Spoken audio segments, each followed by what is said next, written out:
ഉളിയന്നൂർ മഹാദേവ ക്ഷേത്രം ഒരു മഹാക്ഷേത്രത്തിന്റെ എല്ലാ പ്രൗഢിയോടെയും തലയുയർത്തി നിൽക്കുന്ന ക്ഷേത്രം. ആലുവ ടൗൺ റെയിൽവേ സ്റ്റേഷനിൽ നിന്ന് 1.5 കിലോമീറ്റർ മാത്രം ദൂരത്താണ് ഈ ക്ഷേത്രം സ്ഥിതി ചെയ്യുന്നത്. ഈ സ്ഥലത്തിന്റെ പേരാണ് ഉളിയന്നൂർ. പെരിയാറിന് കുറുകെ കടന്നു വേണം ഈ ക്ഷേത്രത്തിലേക്ക് എത്തിച്ചേരുവാൻ. വാസ്തുനിർമ്മിതിയുടെ ഒരു വലിയ ഭാഗം തന്നെ ഈ ക്ഷേത്രത്തിൽ കാണാൻ സാധിക്കും. പറയിപെറ്റ പന്തീരുകുലത്തിലെ മഹാതച്ചനായി അറിയപ്പെടുന്ന പെരുന്തച്ഛൻ നിർമ്മിച്ചതാണ് എന്നൊരു വിശ്വാസം കൂടി ഈ കഥയിൽ ഈ ക്ഷേത്രത്തിന് അവകാശപ്പെടാനുണ്ട്.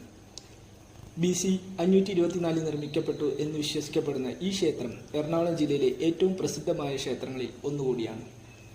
വട്ടശ്രീകോവിലും അതിലെ മൂർത്തികളായ ശിവനും പാർവതിയും മടത്തിലപ്പൻ ക്ഷേത്രവും എല്ലാം ചേരുന്നതാണ് ഉളിയന്നൂർ മഹാദേവ ക്ഷേത്രം.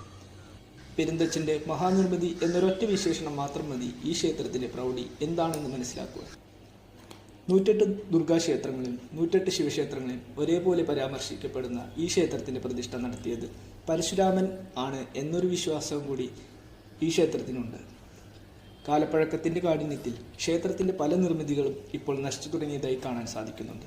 അന്നത്തെ വാസ്തുശാസ്ത്ര രീതിയിൽ നോക്കിയാൽ ശ്രീകോവിലിൻ്റെ ചുറ്റളവ് 42 മീറ്ററിൽ ആണ് പണി കഴിപ്പിച്ചിട്ടുള്ളത്. ശ്രീകോവിൽ പെരിയാറിന് നേരെ കിഴക്ക് ദർശനമായാണ് നിലനിൽക്കുന്നത്. 64 കലകളെയും 4 വേദങ്ങളെയും സൂചിപ്പിക്കുന്ന കഴുക്കോലുകൾ കൂട്ടിച്ചേർത്ത് വച്ചിരിക്കുന്ന ആ പാറ്റേൺ ഒന്ന് കണ്ടു നിന്നാൽ തന്നെ ആ കാലഘട്ടത്തിലെ ആർക്കിടെക്ചറൽ രീതികൾ എന്തുതന്നെയാണ് എന്ന് ആലോചിച്ച് ഒന്ന് അമ്പരന്ന് നിന്ന് പോകും. പ്രധാന ശ്രീകോവിലിൽ നിന്നും 12 അടിയോളം ഉയരത്തിലാണ് മടത്തിലപ്പൻ പ്രതിഷ്ഠ നടത്തിയിരിക്കുന്നത്. ഇത്രയൊക്കെയാണ് പെരിയാർ രണ്ടായി പിരിഞ്ഞുണ്ടായ ഉളിയന്നൂർ ദ്വീപിലുള്ള ഈ ക്ഷേത്രത്തിൻ്റെ വിശേഷണം.